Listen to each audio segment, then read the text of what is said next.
Welcome to Bible Fiber, where we are encountering the textures and shades of the biblical tapestry through 12 minor prophets, 2 reformers, and 1 exile. I'm Shelley Neese, president of the Jerusalem Connection, a Christian organization devoted to sharing the story of the people of Israel, both ancient and modern. Please tolerate me for a few more weeks harping on the release of the first Bible Fiber book. If you haven't already, please go to Amazon and get your copy of Bible Fiber, the 12 Minor Prophets. And if you would do me another favor, leave the book a review on Amazon. I would really appreciate it. Okay, now back to Ezekiel. This week we are studying Ezekiel 28. In Ezekiel's first 2 prophecies against Tyre, he condemned the entire Tyrian civilization. In this chapter, God tells Ezekiel to address only the king of Tyre. Addressing the king, the first 10 verses deliver a warning and a condemnation.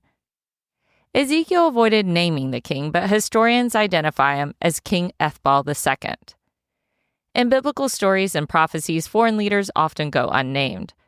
By omitting ruler names, the text can focus on the characteristics of the leader and emphasize the universal themes that make the prophecies relevant beyond their immediate historical context. For example, the Exodus story does not name the Pharaoh. His anonymity highlights his role as the quintessential oppressor, rather than the personal story of the Egyptian ruler. With Ezekiel 28, the arrogant Tyrian king represents all despotic leaders who elevate themselves over God, forgetting that there is no authority except from God. Ezekiel accused the king of being so vain that he fancied himself to be divine. Ezekiel voiced the internal thoughts of the king, saying, "Because your heart is proud and you have said, 'I am a god, I sit in the seat of the gods, in the heart of the seas.'" The prophet did not focus on the wrongfulness of the king's actions, but his mindset. Ezekiel sharply rebuked the king's delusion of grandeur, saying, "You are but a mortal and no god." Unlike in Egypt, Canaanite royals did not claim to be superhuman. Ezekiel did not reveal if the Tyrian king claimed godhood outwardly to his subjects, or if his ego only secretly fueled his delusions. However, he likely felt like an object of worship because so many nations relied on his vast trade network to prop up their economies. Their material success depended on Tyre's success. Despite the gold and silver that the king amassed in his treasury, divinity was not a rank he could buy. In addressing the king, Ezekiel mocked the ruler's alleged superior wisdom and his self-aggrandizement. He told the king, "You are indeed wiser than Daniel. No secret is hidden from you." The reference to Daniel is intriguing, as it's the second time Ezekiel mentions him. There are 2 dominant theories about who this Daniel might be. Some biblical historians suggest Ezekiel was referring to a mythical Ugaritic king named Daniel, known in non-biblical sources for his piety and justice. Others believe Ezekiel was aware of his contemporary, the biblical Daniel, who had risen to prominence in the Babylonian courts while exemplifying strong faith and devotion to Yahweh. For a more detailed exploration of these possibilities, I recommend re-listening to Chapter 14's episode. But Ezekiel mentions Daniel's wisdom, and it becomes clear that the reference is probably to biblical Daniel. Contrary to the king, biblical Daniel was renowned for his ability to interpret dreams and visions, a gift he displayed by interpreting King Nebuchadnezzar's dreams. Daniel humbly recognized his wisdom as a gift from God, praising God for choosing to reveal the deep and hidden things to him. In contrast, Ezekiel attributed similar words to the Tyrian king, but with a crucial difference. The king arrogantly claimed to have knowledge of all secrets, attributing this omniscience to himself rather than recognizing a higher power. In his oracle, Ezekiel admits to the Tyrian king's prosperity and wisdom. In fact, he describes the king's gifts as bestowed on him by God. In Ezekiel's day, the Tyrians had a reputation for wisdom and intelligence, largely because of their extensive trading activities and interactions with various cultures across the Mediterranean. As a major commercial hub, Tyre was a melting pot of ideas, which allowed its people to acquire knowledge and skills from different societies. Without denying the king's wisdom, Ezekiel accused the king of using his wisdom solely to increase trade and amass wealth. Their riches were not the problem. Wisdom without God was folly. Ezekiel highlighted the corrupting influence of unchecked power and wealth.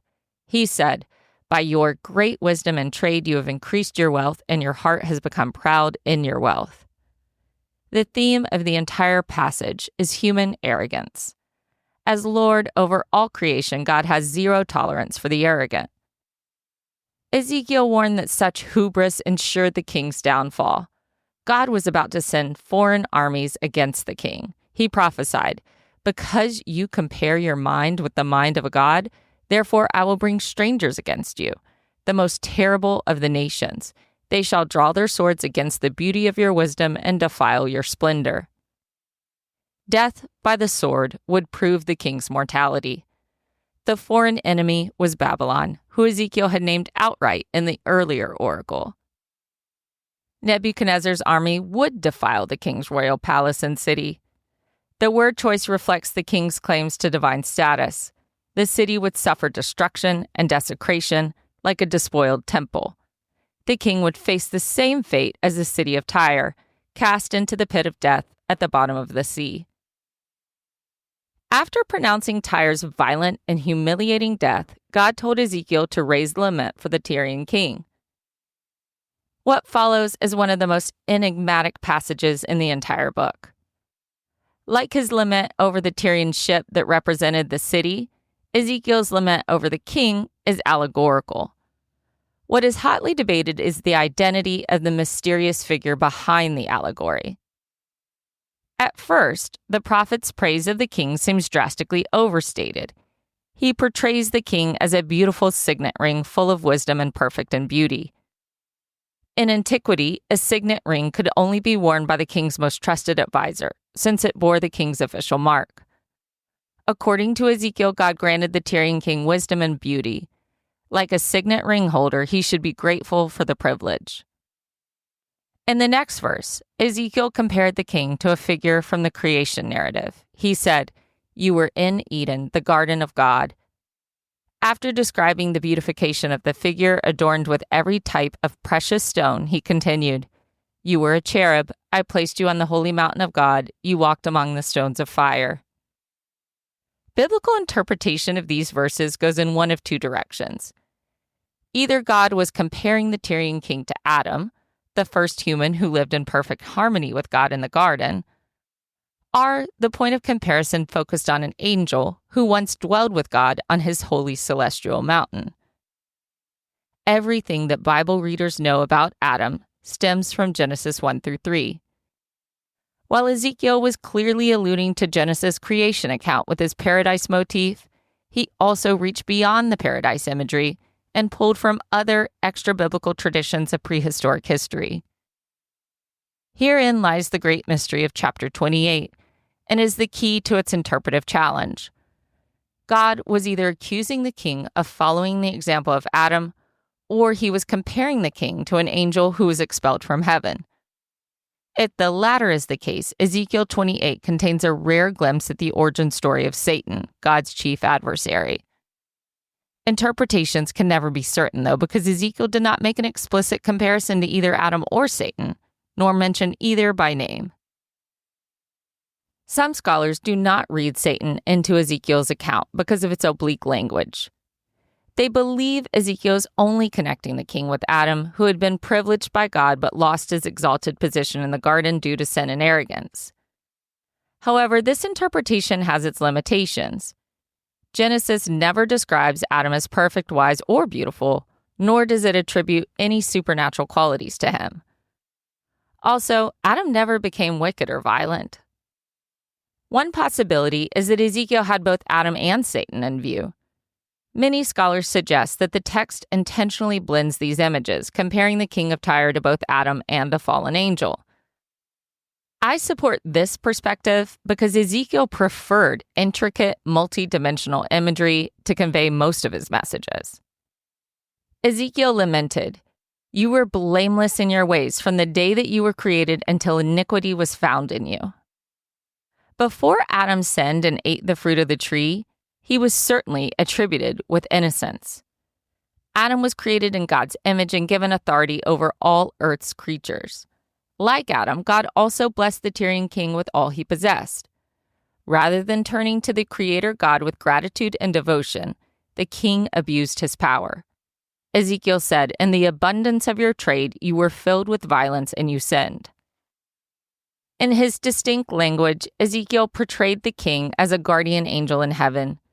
He said, "I cast you as a profane thing from the mountain of God, and I drove you out, O guardian cherub, from among the stones of fire."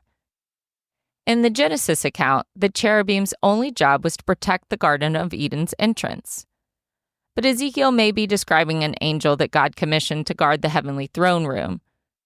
Perhaps the stones of fire are a reference to stars. When the angel became too taken by his own splendor, God cast him down to earth. Ezekiel explained, "Your heart was proud because of your beauty. You corrupted your wisdom for the sake of your splendor. I cast you to the ground. I exposed you before kings to feast their eyes on you." If being expelled from God's throne was not bad enough, the figure self-combusted. Ezekiel 28 and Isaiah 14 are the only two Old Testament passages that allude to a story of the origin and nature of Satan. If Ezekiel was making his point by repurposing a mythical account of Satan's origins, the prophet Isaiah shared the same knowledge. Both are oracles against foreign kings. Ezekiel prophesied against the king of Tyre, while Isaiah taunted the king of Babylon. These rulers who attributed semi-divine status to themselves were easy targets to compare to the puffed-up angel who once faced off with God.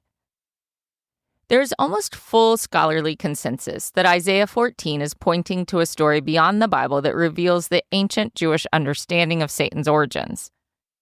Isaiah, in clearer language, describes a supernatural being that was once perfect and beautiful, holding an exalted office in the heavenly court. His beauty led to his downfall as he tried to become God's equal. Isaiah recounted, "You said in your heart, I will ascend to the heavens. I will raise my throne above the stars of God. I will sit enthroned on the Mount of Assembly on the utmost heights of Mount Zaphon. I will ascend above the tops of the clouds. I will make myself like the Most High. But you are brought down to the realm of the dead, to the depths of the pit." Early church fathers, including Origen, interpreted Ezekiel 28 and Isaiah 14 as referring to the fall of Satan. Origen saw the description of the cherub figure in the mountain of God as a clear allusion to Satan's original status in heaven. The two prophets revealed how pride led to Satan's downfall.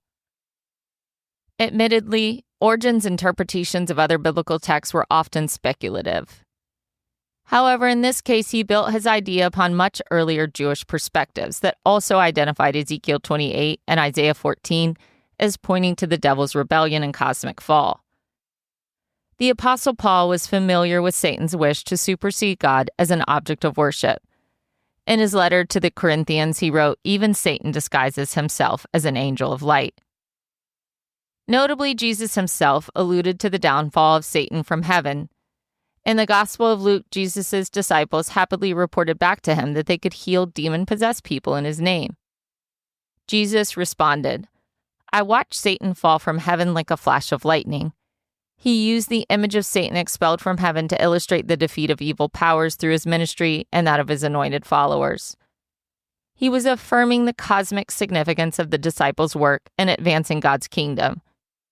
Jesus may also have been pointing to Ezekiel's imagery of Satan's self-combustion when he said, "So I brought out fire from within you, it consumed you, and I turned you to ashes on the earth in the sight of all who saw you."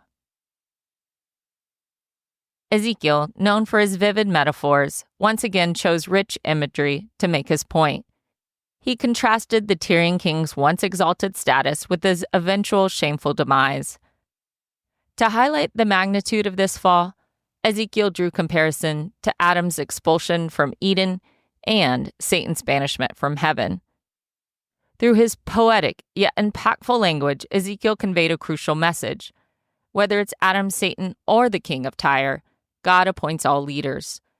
Every power, earthly or heavenly, owed allegiance to him. When these figures credited themselves instead of God for their position, they lost paradise. Ezekiel's prophecy was complete with Alexander the Great's assault on the island city. Phoenician civilization experienced a severe decline after the destruction of their trade centers. However, Phoenician settlements continued to exist within the boundaries of the Roman province of Judea and Galilee region during the 1st century CE. The Gospel of Mark records a moment when Jesus entered the home of a Phoenician family in Tyre. For whatever reason, Jesus did not want to attract attention. He may have planned to dedicate this time to ministering to the Gentiles in that area, free from the usual crowd distractions in Galilee and Judea. Word spread of his arrival, as it often did, and a Phoenician woman with a demon-possessed daughter begged Jesus to heal her. Jesus famously responded to her request. "Let the children be fed first, for it is not fair to take the children's food and throw it to the dogs." What he meant was that he was sent first to the Jews. The woman demonstrated her great faith by responding humbly yet persistently, acknowledging the priority of the Jews but pleading for his mercy for her daughter. The woman's faith and humility moved Jesus to expand his compassion beyond the Jewish people, foreshadowing the eventual spread of the gospel to all nations. This interaction highlights Jesus' willingness to challenge cultural and religious barriers, as well as his responsiveness to genuine faith from anyone, even the previously cursed Tyrians. This is a crucial moment for Jesus' ministry expanding to the Gentile world. The story of the Bible is a revelation of God extending himself to humanity and expanding the covenant to the faithful. All things find redemption and renewal in Jesus. In Ezekiel, the Tyrians were banished to the realm of the dead alongside their Satanesque ruler. Yet Jesus, in one crucial moment of compassion, redeemed a Tyrian child, demonstrating his power over Satan and the expansiveness of his love.